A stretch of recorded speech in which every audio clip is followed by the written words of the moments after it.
请留步。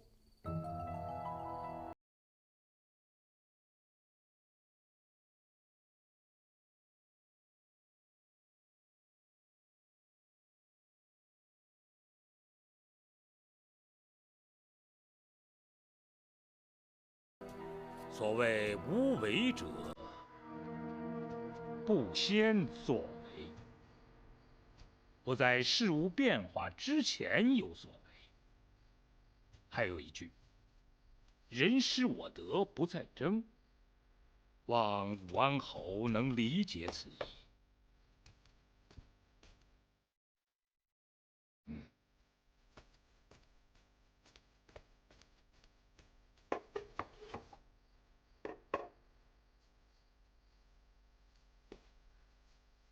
武安侯尽管收下。武安侯此来诚意豪爽，寡人以此略表心意。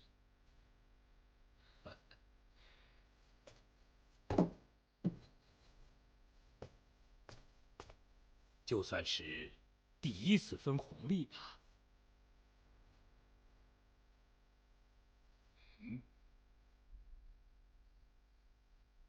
既然大王说的这么明白，这个红利，臣就收下。臣不是贪此利益，而是表明，臣愿意与大王坐在同一个战车上。谢大王。仆臣告退。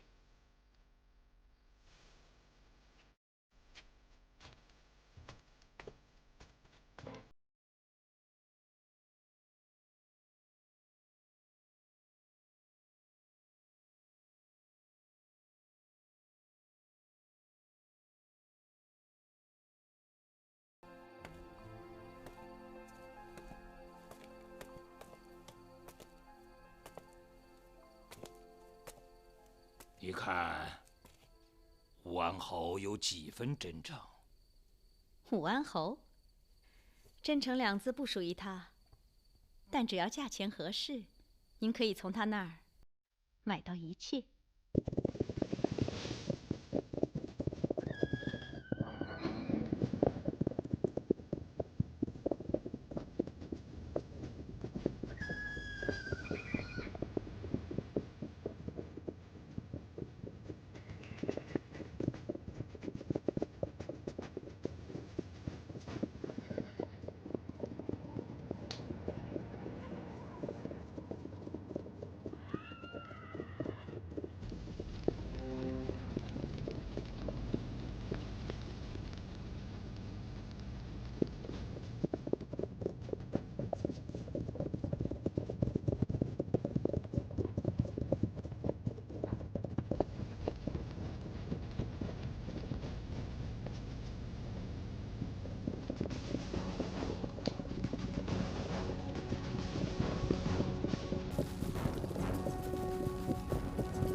于丹呐，要学学你的哥哥。你看他的队伍练得多么用心呢，一望而知是下了大功夫的。是，父王。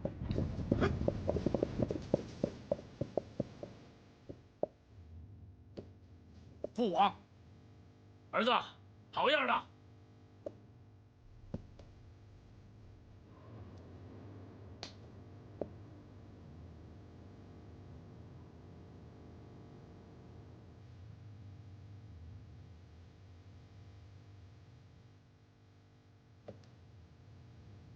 狩猎仪式正式开始。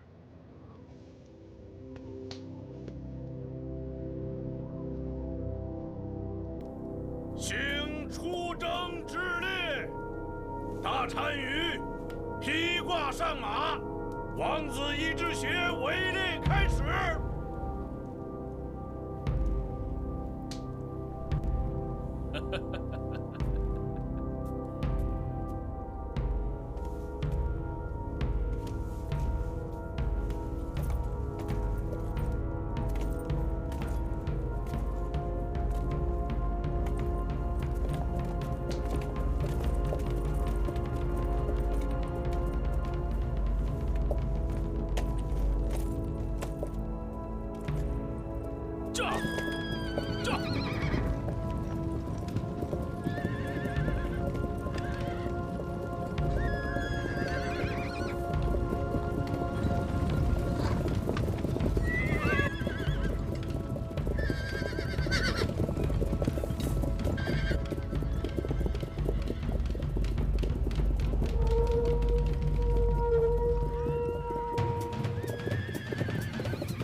好，围过来。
大单于并肩了！父王！父王突然暴死，我一直邪王子以长子身份继位大单于，如有不服者，站出来！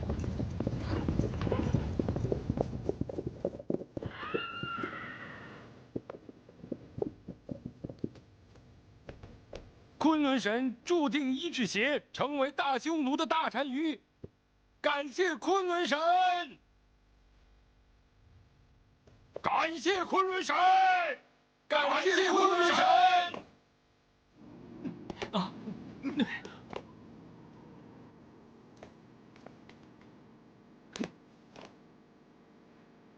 昆仑神！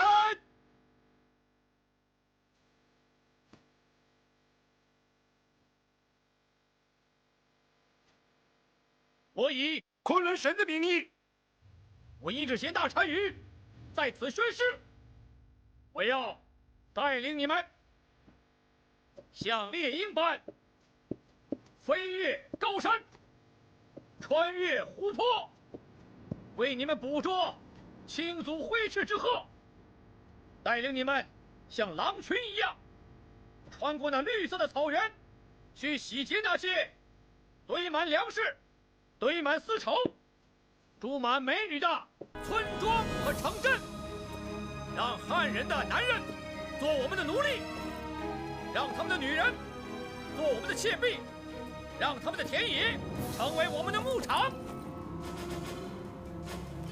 血染黄昏，肉喂猎狗。我勇敢的大匈奴，是高天之下除了昆仑神之外唯一的主宰。感谢昆仑神，感谢昆仑神，感谢昆仑神，感谢昆仑神。建元3年春，汉朝北方强大的匈奴部落，在经历了一次非正常的权力更迭之后，掌握了权力的新单于伊稚协决定对汉廷采取一种更强硬的方针。他决定改变君臣单于的和亲路线，要以一种强悍的攻击姿态，逼迫汉廷对匈奴做出更多让步。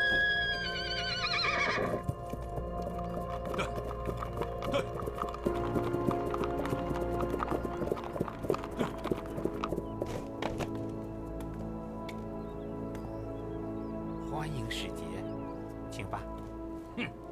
我乃上天所立，天下唯一大匈奴大单于昆仑神的使者，来会见你们的皇上。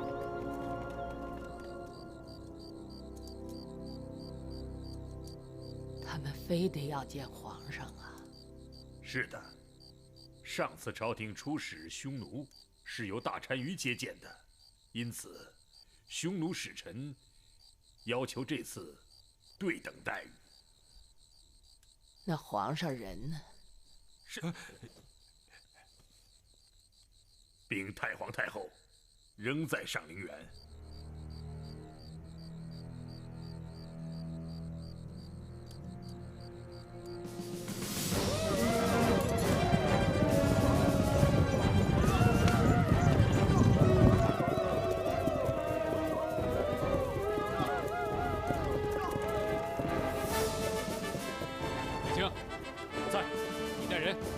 南面阻截。诺。韩嫣在。你的人从北面迂回。诺。有快。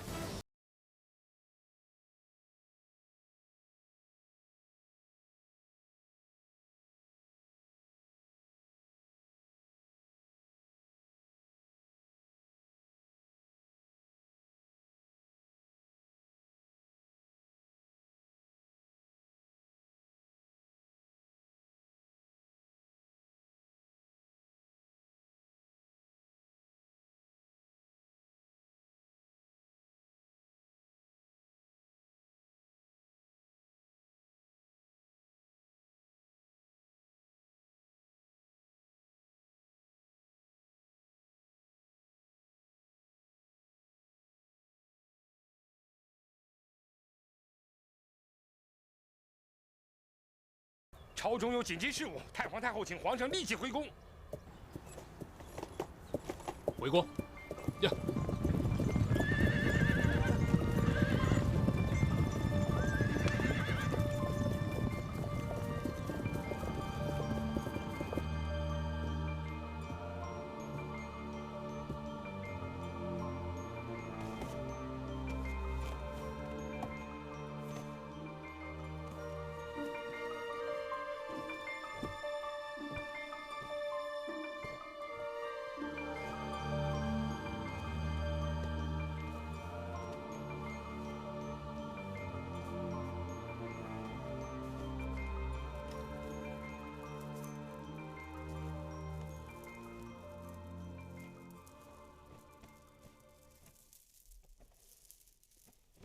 停，等一下，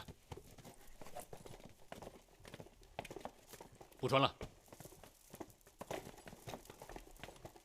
韩嫣，哦，陛下，过来，陛下有何吩咐？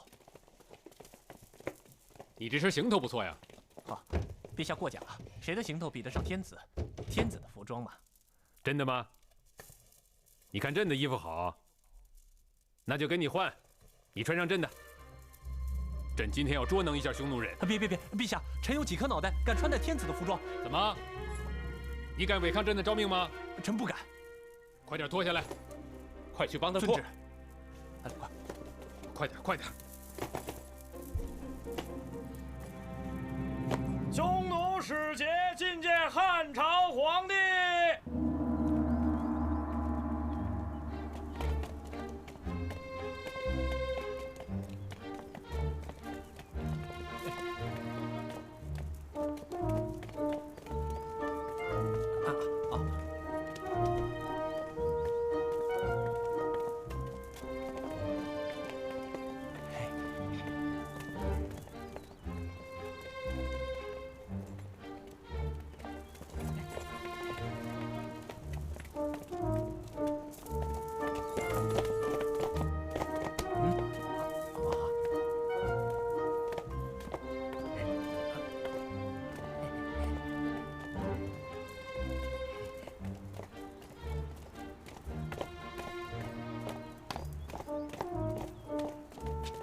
王爷。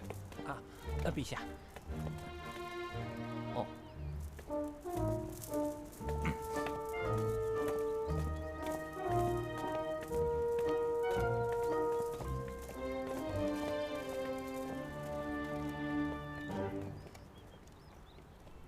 宣匈奴使节，宣匈奴使节。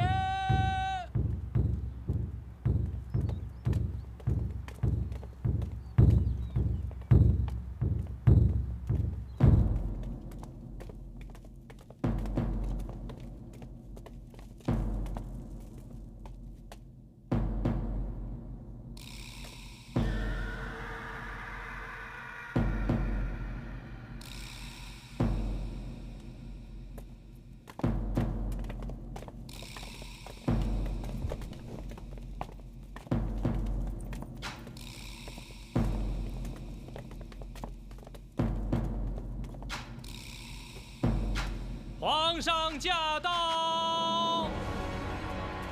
皇上万岁！万岁！万岁！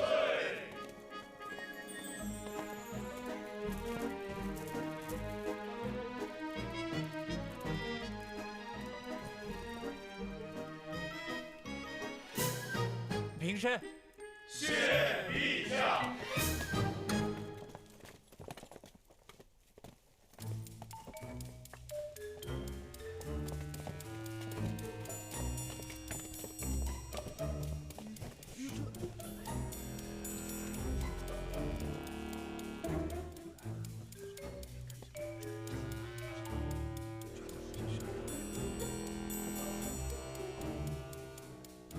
匈奴使者跪拜我大汉皇上。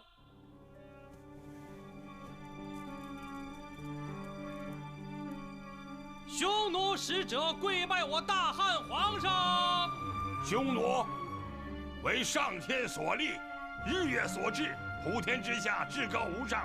大单于的使者，我们没有向别家皇帝下跪的习惯。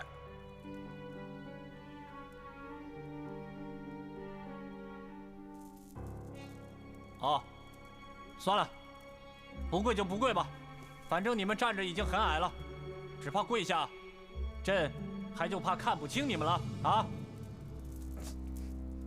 早听说汉朝皇帝与我们大单于一样年轻气锐，今日得以面睹，很感荣幸啊！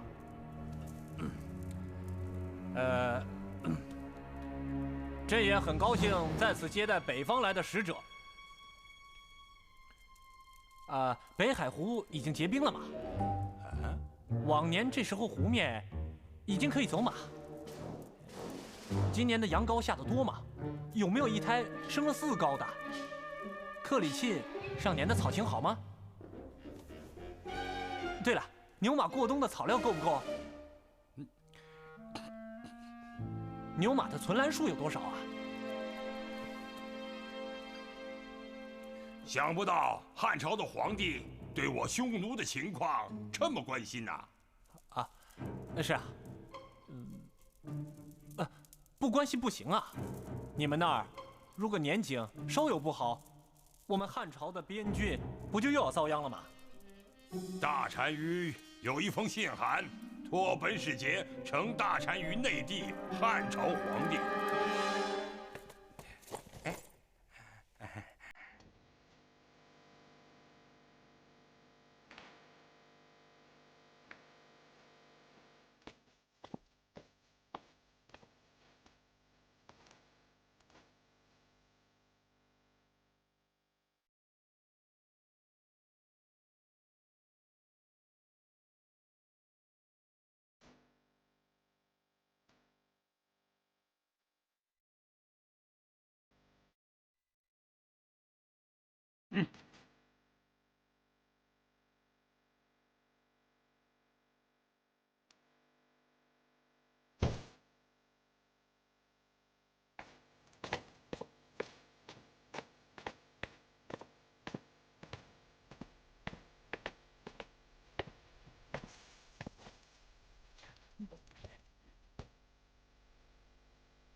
果没有看错的话，你们匈奴今年向汉朝索要的物资，整整追加了1倍，而且还要额外增加制作间谍的铜铁。两家都是新主登基，是大喜之事啊，所以你们应当多给点东西庆贺。岂有此理！这是讹诈，这是勒索。大单于说爱给不给，不给我们也可以自己来取。另外，我大单于正等待着汉朝早派公主前来和亲。至于早先的隆庆公主，则已跟随已故君臣大单于殉葬。一智协大单于祝愿汉朝皇帝早日临朝亲政。本使告辞了。你。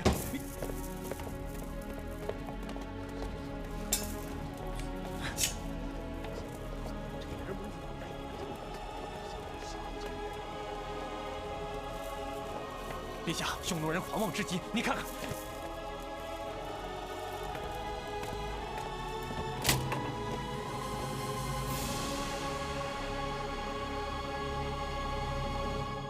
没什么大不了的，不就是点物资吗？给他们，都给他们，再追加1倍给他们。你们把朕的这个意思转达给太皇太后，这就是朕的态度。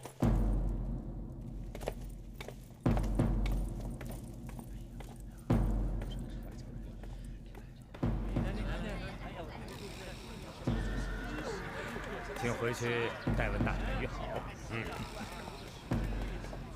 那就不远送了啊。贵使不枉此行，满载而归呀。从中当可以看出，我们新皇上是渴望和平的，真诚的希望双方的和亲关系能够友好的保持下去。请转告你们的大单于，不要再做损害汉匈关系的事啊。本使自会转告的。哦，顺便问一下，你们对我们汉朝的皇帝印象如何？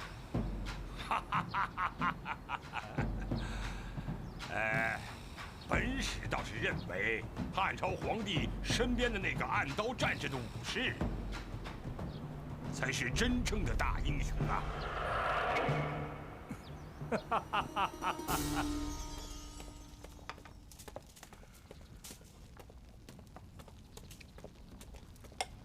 好，端过去吧。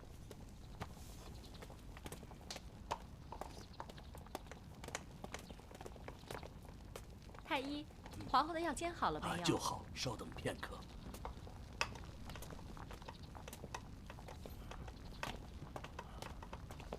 哦，这是谁的？太皇太后的。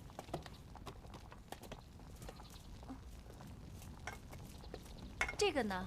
也是太皇太后的。哟，太皇太后都快把药当饭吃了。可不，80好几了，一天天全仗着药撑的。看太医说的，好像一个朝廷全凭着药罐子当家似的。这话怎么说的？您看呐，现今朝廷靠太皇太后撑着，太皇太后呢又靠着药罐子撑着。您说这朝廷不是药罐子在当家的吗？就怕这样也撑持不了多久。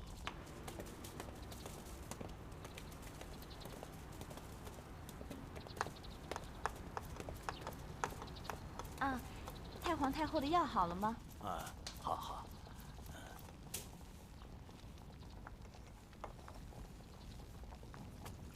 姐姐，太皇太后是……老太太昨晚先出汗，后受凉，早上就发烧，年龄太大了，起不来了。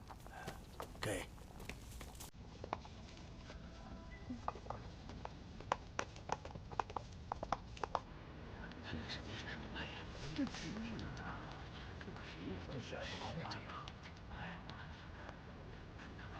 来了。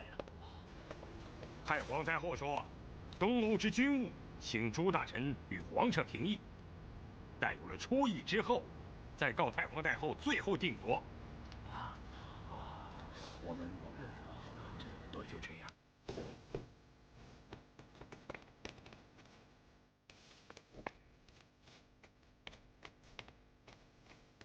奴才恭请陛下圣安。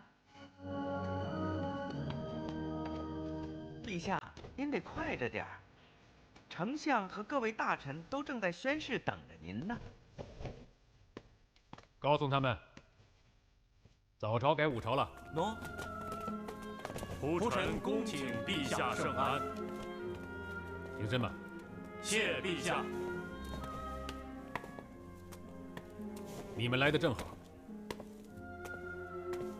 东欧王派红领吉使来长安了，向汉廷求助。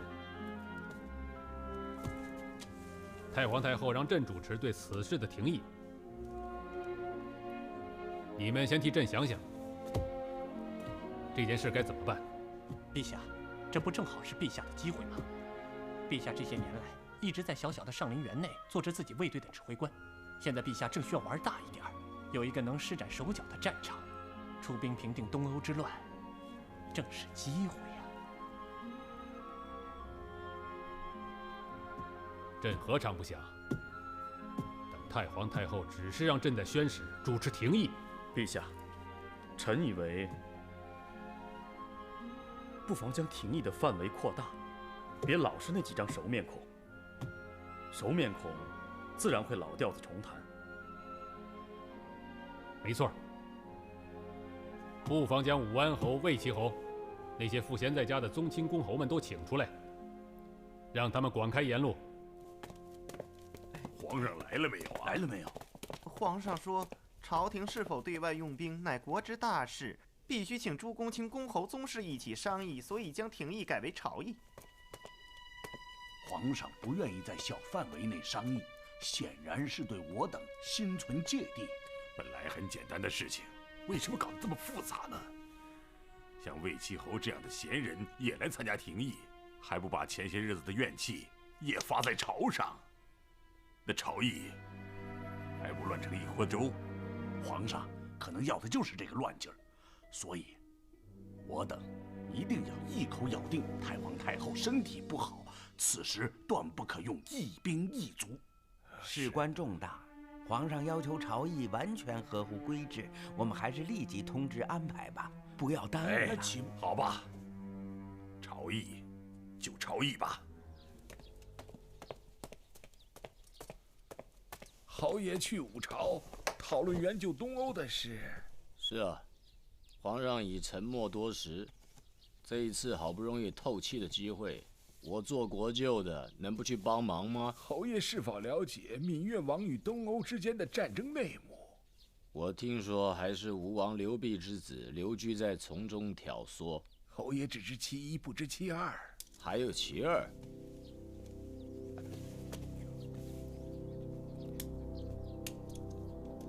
淮南王，淮南王也在其中参我。淮南王一直与闽越王骆颖来往频繁，私结交谊。若闽越王骆颖一旦败露，则淮南王肯定难逃干系。而淮南王一旦被发觉牵入此事，那对侯爷也是相当危险的。啊，淮南王这个人还真爱四处插手啊。朝中大事未决，自然会人言纷纷。侯爷应当允持其中道，何妨首鼠两端，左右逢源呢？绝不可把所有的鸡蛋都放在一个篮子里。你去约刘伶，让公主稍晚来见我。我要告诉她，让她和她的父王不要四处插手。现在朝廷大事已有所变化，皇帝这几年修仙得道。谢陛下。诸位爱卿，东欧王邹瑶派使者来长安求助，朝廷需对此作出反应。朕召集你们，是想听听你们的看法。因涉及到朝廷是否用兵，朕特意请来了宗亲公侯们来发表意见，以求寻找到一个好的解决方案。各位大臣们，有话就说吧。陛下，臣以为东欧国曾助吴王刘濞叛国，是反复无常的蛮夷。况且地远国偏，没有要救他的道理。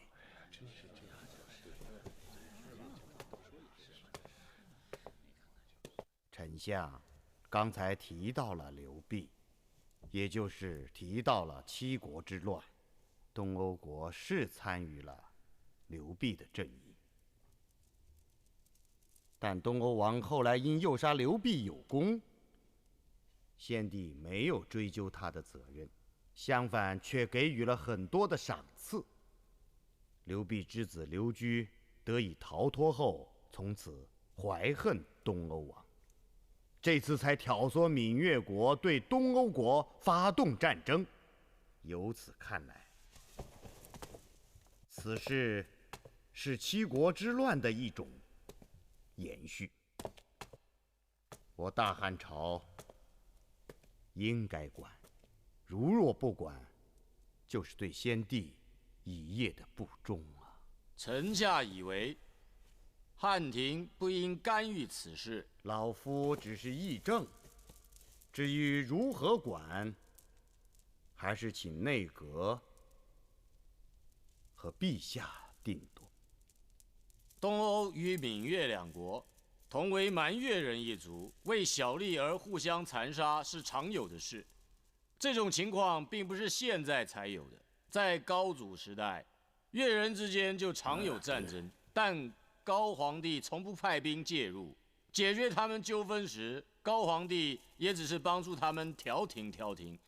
所以，臣以为这次朝廷也不值得派兵相救。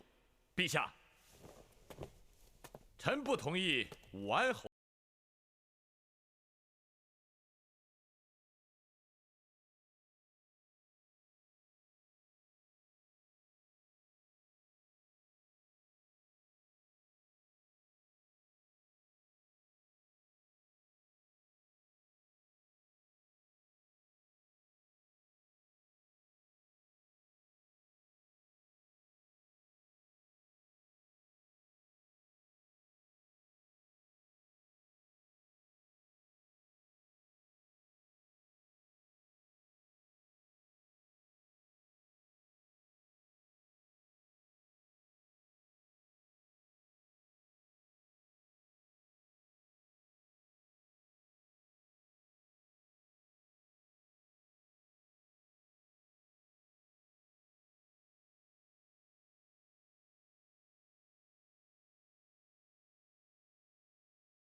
一直是友好之邦，将来还可以成为朝廷收复闽越的基地。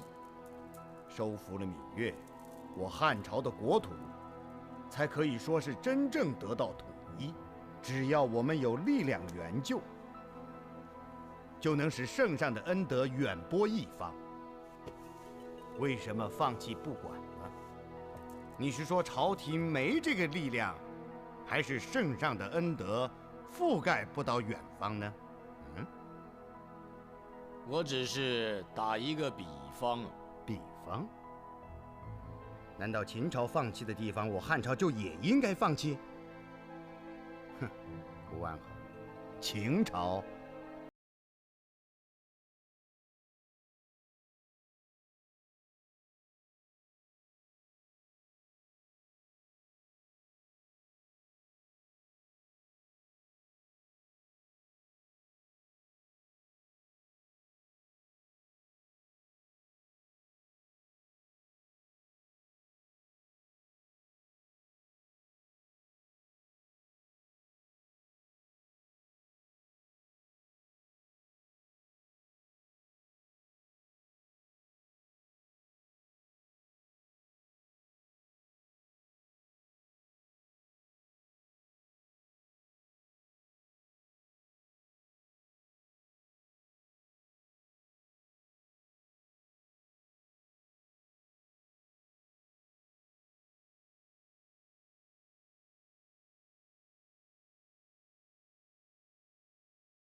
在议。